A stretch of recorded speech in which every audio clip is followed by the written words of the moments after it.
Барлығына сәлем достар. Бүгін біз сіздермен осындай өте дәмді, жұмсақ шоколадты печенье дайындаймыз. Ол үшін бізге ұн, қант, сұйық май және де су, жұмыртқа мен какао мен разрыхлитель керек. Ендеше ең алдымен біз жұмыртқамызды осылай жарып салып аламыз.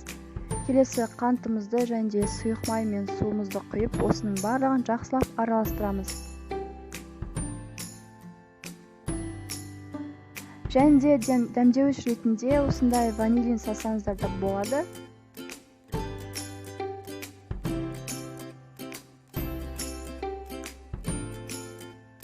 Ал енді бөлек ыдысқа жаңағы ұнымызды және де какаомызды, одан кейін разрыхлительді қосып, осының барлығын жақсылап араластырамыз.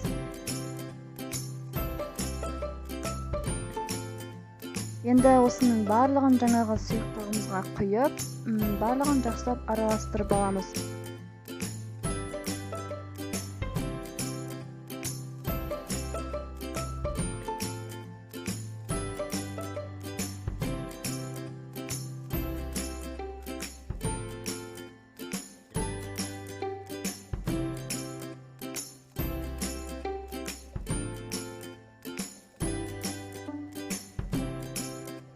Бізде осындай өте жұмсақ теста пайда болу керек осындай.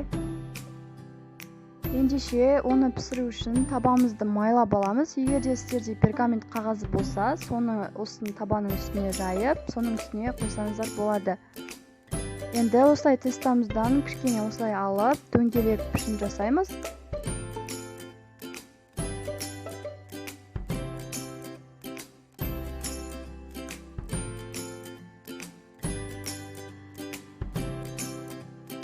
Өте үлкен емес, осылай орташа пішін жасап аламыз да, оны пісіреміз. Және де үстіне осылай сахарный пудра сепсеңіздер де болады.